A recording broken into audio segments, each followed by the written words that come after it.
था उस टाइम, खुद गया था मैं उस टाइम फर्स्ट में। तो मेरे को एक साथ बोला कि मेरे पापा को कॉल लगाओ और मेरे पापा को बोलो कि मैंने एक बलि चढ़ा दी है, यानी कि मैंने एक मुसलमान की बलि चढ़ा दी है। ये शब्द उसने मेरे से खुद से बोले थे, कोई दूसरा आदमी नहीं था। मैं खुद उस टाइम मौजूद था। उसने मेरे को ये सब बोला था कि मेरे पापा को कॉल लगाओ, मैंने एक मुसलमान की बलि चढ़ा दी है। नमस्कार, इस वक्त आप देख रहे हैं NTV हरियाणा और मैं हूं आपके साथ अजय कोहली।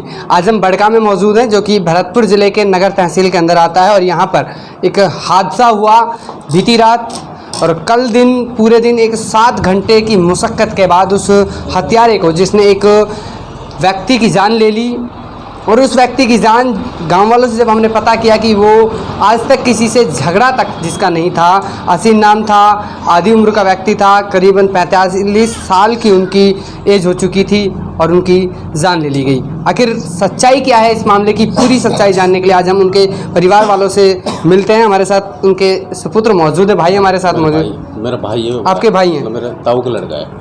उनके भाई हमारे साथ मौजूद हैं। भाई उनसे बात करते हैं। जी, क्या मामला था?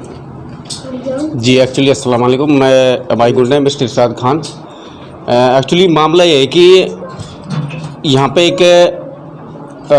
बलवीर नाम का एक व्यक्ति रहता था, जो हमीरपुर, उत्तर प्रदेश के हमीरपुर डिस्ट्रिक्ट का रहने वाला है जी।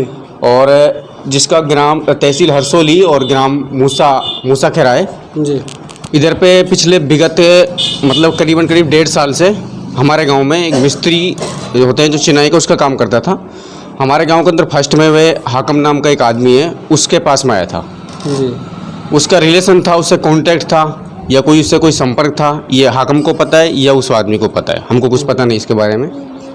तो फर्स्ट में इधर पे आया तो यहाँ पे कम से कम उसने 1 साल से ज़्यादा ऊपर काम किया। गाँव में उसका कॉन्टैक्ट फर्स्ट में तो ठीक ठाक था, लड़कों के साथ में भी ठीक ठाक था, लड़कों से उसका संपर्क भी बढ़िया था। अब लोग बात कह रहे हैं कि वह नशा करता था, जबकि मैं उससे कई बार मिला हूँ, उसके पास में कोई नशा नहीं है, नहीं कोई दारू पीता है, नहीं कोई गांजा का यूज करता है, कोई नशा नहीं है उसका। कोई मतलब कहने का ये कोई नशा नहीं करता है एक प्रकार से। एक्चुअली बात ये हुआ कि कल परसों की नाइट में करीबन 1 बजे, 1:15 बजे के समथिंग यहाँ पे हमारे जो बड़े भाई हैं आसीन खान जी, यहाँ पे इस चौंतरे पे आपको मैं दिखा दूंगा, वह चौंतरा भी, इस पे आराम से सोए हुए थे नाइट में, रात का समय था, और सामने बल्ब बल रहे थे 2, लाइट भी नहीं गई थी, इन्वर्टर है हमारे पास में, बल्ब बल रहा था और एकदम उसका चेहरा क्लियर दिख रहा था। और दूसरी बात यह है कि उसने कोई चेहरे पे गुदरी वगैरह या कोई सोल वगैरह नहीं उड़ रखी थी, बिल्कुल उसका चेहरा खुला था। हमेशा वह पहले से ही बलियान कपड़े निकाल के सोता, बलियान तो उसने पैर रखी थी और उसका चेहरा एकदम खुला था। मतलब अगर वह बोलता है कि मैंने हामिद को, भाई को मारा है, अभी जो पुलिस के FIR में उसने नोट किया है, बयान दिया है, उसने बोला है कि मैंने हामिद को, भाई के मारा है। जबकि सच्चाई ये कि उसने अगर हामिद के भाई को मारा है, कि हामिद के भाई का जो उम्र है वह करीबन 16 साल है, और जबकि हमारे बड़े भाई का जो उम्र है वो करीबन 50 साल है। तो 16 साल और 50 साल में आप खुद अंतर समझते हो कि 16 साल में आदमी के बाल सफ़ेद नहीं हो जाती है, जबकि 50 साल में आदमी के बाल सफ़ेद होते हैं। अगर उसको नाइट में कुछ दिख नहीं रहा हो तो सामने बल्ब बल रहा था, उसका लट्टू बल रहा था एक तरीके से, बिल्कुल पूरा क्लियर दिख रहा था उसको। जानबूझ के उसने उस तरीके से वार किया है। पहले ही वार उसने फर्स्ट में ऐसा किया है फाउल से, एक वार में ही उसकी चीख निकल गई। मतलब इतना बुरी तरीके से मारा है उसने, बार बार थाप उसको गोदा है, पूरे चेहरे को इतना बुरी तरीके से मतलब गोदा है कि उसकी उफ तक नहीं निकली। फर्स्ट में यहाँ पे आया, उसने फावले से उस पर वार किया, एक नहीं कम से कम 10-20 वार किए, और बिल्कुल मतलब चेहरे को बिल्कुल गोद के वही इधर से। रात का वक्त था, बर्बरता से जब उसने उनके ऊपर हमला किया, तो उसके बाद फिर परिवार वाले, आप लोग जो यहाँ हैं, तो किस तरह से पता लगा आप लोगों को? मैं आपको पूरी जानकारी दे रहा हूँ। उसके बाद में यहाँ से मार के, उस आसीन को मार के जस्ट में 2 कदम आगे दूसरा भाई रहता है हमारा कमरुद्दीन, वह उसी टाइम वह भी अपने खाट पे बिस्तरों पे आराम से सोया हुआ था। तो वह उससे 2 कदम आ गई, उसका घर है कमरुद्दीन का, तो उसको मार के वह उसकी तरफ फावले लेके चला। मतलब कहने का ये कि उसको आसीन को मारने के बाद में वह कमरुद्दीन को मारने के लिए चला। मतलब मेरा कहने का ये है, आसीन को मारने के बाद में कमरुद्दीन को मारने के लिए चला। जैसे वो कमरुद्दीन के पास में पहुंचा, उसकी चारपाई के पास में पहुंचा, तो उस कमरुद्दीन की आंख खुल गई। कमरुद्दीन पहले से जागा हुआ नहीं था, जब उसने उस पे फावले से एकदम वार करने के लिए उसको फावला उबारा तो कमरुद्दीन की आंख खुल गई। कमरुद्दीन खड़ा होके मतलब अपनी चारपाई छोड़ के भागा। उसने रोल मचाई। रोल मचने के बाद में उसकी जो पत्नी है, जो मरा है आसीन खान जी, उसकी जो पत्नी है जैनम, उसको आवाज़ सुनाई दी, क्योंकि पति पत्नी दोनों एक साथ में होते हैं। तो वह जागी, तो उसको जिस टाइम आसीन को हत्या की गई थी उस टाइम जैनम आसीन के पास में नहीं थी, वह थोड़ा साइड में थी, साइड में आराम कर रही थी, सो रही थी।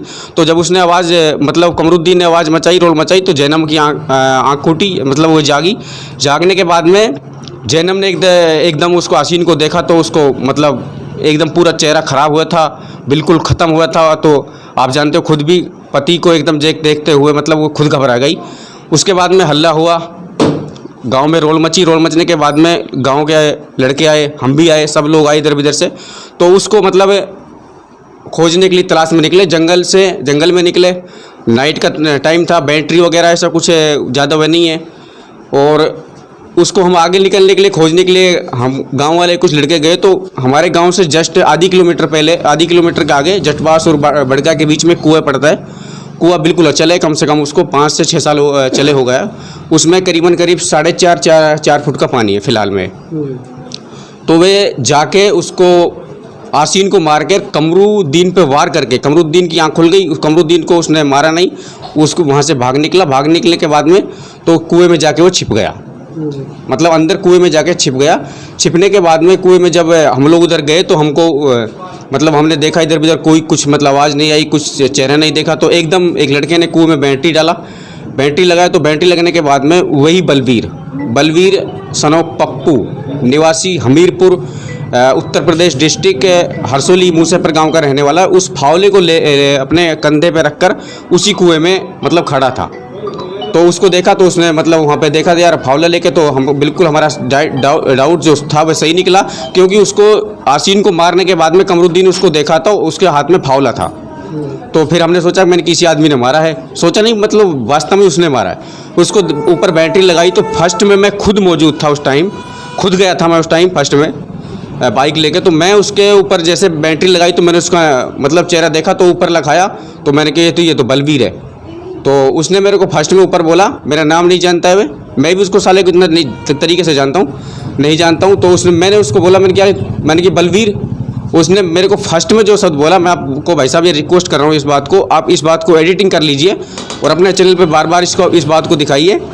फर्स्ट में जो उसने शब्द बोला, तो मेरे को एक शब्द बोला कि मेरे पापा को कॉल लगाओ और मेरे पापा को बोलो कि मैंने एक बलि चढ़ा दी है, यानी कि मैंने एक मुसलमान की बलि चढ़ा दी है। ये शब्द उसने मेरे से खुद से बोले थे, कोई दूसरा आदमी नहीं था, मैं खुद उस टाइम मौजूद था। उसने मेरे को ये शब्द बोला था कि मेरे पापा को कॉल लगाओ, मैंने एक मुसलमान की बलि चढ़ा दी है और मेरा टारगेट अभी बाकी है। ये शब्द उसने खुद ने मेरे से बोला था। उसके बाद में हमारे गांव वाले पहुंचे, गांव के बुजुर्ग पहुंचे। उस टाइम हमारा खून भी गर्म था, मन भी कर रहा था कि उसमें 2 पत्थर मार दें, साले की डेड हो जाएगी वहीं पे। लेकिन गांव के जिम्मेदार आदमी भी होते हैं कुछ, उसने उन गांव के जिम्मेदार आदमियों ने बोला कि यार इसको मारो मत, इसको बाहर निकालो। फिर गांव के 2-4 आदमी पहुंच गए, हमारे सरपंच भी, जो हमारे एक्स सरपंच है पहले पिछले, तो वह भी पहुंच गए, हमारे ताऊजी लगते हैं। उसने बोला कि इसको मारो मत। उसके बाद में हमारे ही परिवार के कुछ लोग उसकी निगरानी के लिए हमने कुएं के चारों तरफ कर दिए, कोई ऐसा नहीं कि इसको कोई मार दे। तो उसके बाद में पुलिस दल को बुलाया, पुलिस को इन्फॉर्म किया। एक आधे पौन घंटे के बाद में पुलिस यहाँ पे आई। तो पुलिस आने के बाद में यहाँ पे पुलिस का एक जवान और एक हमारा लड़का कुएं में उतारा। कुएं में जिस टाइम उतारा तो उसको निकालने के लिए उतारा कुएं में। तो कुएं में जिस टाइम उतरे तो धीरे धीरे उसके पास में जैसे कुएं में गए, काफ़ी भीड़ हो गई थी। कुएं में गए तो उसने जैसे उसके पास में कुएं में जाके लड़के पहुँचे 2, तो एकदम उसने झट से फावड़ा लिया और कुएं में मतलब उन दोनों लड़कों पे वार किया, मतलब उनको भी मारना चाहा। तो लड़के मतलब एक पुलिस वाला था, पुलिस वाला जवान था, उनको दोनों को फिर ऊपर बुलाया गया, ऊपर वो जल्दी से खींच लिया गया। खींचने के बाद में फिर पुलिस वालों की हिम्मत नहीं पड़ी, गांव की किसी की हिम्मत नहीं पड़ी। फिर DRF की टीम भरतपुर डिस्ट्रिक्ट से बुलाई गई और DSP साहब बुलाए गए, काफ़ी पुलिस बल बुलाया गया। करीब 8 घंटा, सॉरी 8 घंटा नहीं, करीब 10 घंटा वो कुएं में अंदर ही पड़ा रहा। अगर हम उसको मारना चाहते थे तो हम किसी को इन्फॉर्म भी नहीं करते, पुलिस को भी नहीं बुलाते, गांव में भी इन्फॉर्म नहीं करते। बिल्कुल, लेकिन इसके पीछे की वजह क्या? आपका कहना है कि उसने नशा भी नहीं कर रखा था। बिल्कुल नशा और नहीं करता है। इनसे जो ताऊजी एक्सपायर हुए हैं, जिनको मारा गया है, जिनकी हत्या की गई है, उनकी भी किसी से कोई दुश्मनी नहीं थी। फिर क्या वजह हो सकती है? किसका हाथ इसके पीछे मानते हैं और ऐसे लोगों के लिए क्या है? देखो, मैं आपको इसका जवाब दे चुका हूँ, मतलब इसकी वजह क्या है। मैं इसकी वजह आपको बता चुका हूँ कि उसमें फर्स्ट टाइम जब उसके पास में गया था तो उसने फर्स्ट में मेरे को एक शब्द बोला कि मेरे पापा को कॉल करो और उससे बोलो कि मैंने एक बलि चढ़ा दी है। आप मुझे खुद समझ सकते हो, उसने फर्स्ट में मेरे को ये शब्द बोला कि मेरे पापा को बोलो और उसको कॉल करो कि मैंने एक मुसलमान की बलि चढ़ा दी है और मेरा टारगेट बाकी है। इसका उत्तर आप यहाँ पे मिल जाएगा आपको। जी, कहीं ना कहीं उन्होंने एक बुजुर्ग की जब जान ली, उसके बाद जो उनके परिवार वाले उनसे वहाँ पहुँचे जिस कुएं में वो था, तो उनके बाद उनकी जो ज़बान थी, उनकी ज़बान देखी आप, उनका कहना है कि एक मुस्लिम की मैंने बलि चढ़ा दी है और बाकी और जो हैं अभी मेरा टारगेट बाकी है। इस तरह के हत्यारे खुलेआम किन लोगों का इनके पीछे हाथ हो सकता है, आप भी जान सकते हैं कि जो इस तरह से खुले में इस बात की चेतावनी दे रहा है, प्रशासन का कोई डर नहीं है। और सबसे बड़ी बात तो ये कि इस गांव वाले लोगों ने और इन परिवार वालों का, जिनका एक आदमी चला गया फिर भी उसको बचा के रखा, उसकी सेफ्टी की कि कोई और व्यक्ति, कोई बाहर का आदमी उसको ना मार दे। समझदारी। और सबकी बात ये है कि जब उसने इन शब्दों को कहा कि मैंने एक मुस्लिम की बलि चढ़ा दी है, फिर भी इन लोगों ने दिखाया उनके प्रति प्यार, मेवात की एकता की, कहीं एक हिंदू भाई को ना मार दिया जाए, ऐसा उनके ऊपर इल्ज़ाम ना आ जाए और फिर मेवात और इस भाईचारे पे कोई दाग ना लगे, इसलिए उन्होंने ये काम किया कि उनको बचाकर प्रशासन के हवाले कर दिया। अब क्या मांग रखते हैं आप प्रशासन से? देखो, मांग मेरी कोई ये नहीं कि गवर्नमेंट हमको सिर्फ फर्स्ट में जो हमारी मांग ये है कि हमको सिर्फ और सिर्फ न्याय मिले। मतलब उसको बलवीर नाम का जो व्यक्ति है उसको साले को फांसी की सज़ा हो। मतलब जिस व्यक्ति को उसने मारा है ना, उसकी मैं आपको कंडीशन बताऊं, बहुत पुअर परिवार से, बिल्कुल पुअर परिवार से छान बांधता है वह अपनी। उसकी पूरी लाइफ मतलब छान में चली गई है, छान बांधता है। कितने बच्चे हैं, कितना बड़ा परिवार है? वो छान बांधता है, एक दिन में 200 रुपये की मजदूरी करता है छान बांध के। जिस दिन में 200 रुपये की मजदूरी नहीं करता है उसका मतलब चूल्हा नहीं चलता है।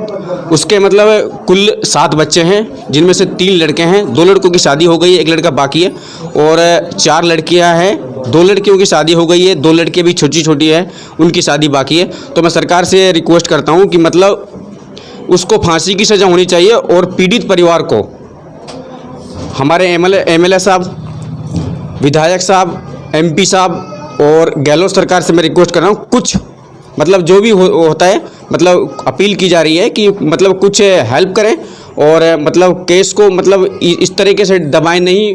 यूपी का एक गुंडा मेवात में आके एक मुस्लिम परिवार को मार जाता है तो ये कोई छोटी सी बात नहीं है। केस को दबाएं नहीं, हम कहीं भी जाएंगे, कुछ भी करेंगे, मतलब अपने दम पे केस को लड़ेंगे इंशाल्लाह। केस को लड़ेंगे, बिल्कुल जब तक जिंदा रहेंगे केस को लड़ेंगे। और रिक्वेस्ट करता हूँ कि गहलोत सरकार से कि मतलब पूरी हेल्प हमारी की जाए और उसको फांसी से दी जाए। जी, ये आसिन जी के भाई थे, जिनके भाई की निर्मम तरीके से एक हत्या कर दी गई। परिवार के साथ साथ उनसे मुलाकात की। मैं भी सरकार से गुहार लगाता हूँ कि इस गरीब परिवार की हेल्प की जाए और कहीं ना कहीं दोषी को सज़ा होनी चाहिए। इंसाफ की मांग ये रखते हैं। तो बने रहिए आप हमारे साथ NTV पर लगातार। कैमरा पर्सन तालिम जी के साथ मैं आपका जयकुल, धन्यवाद।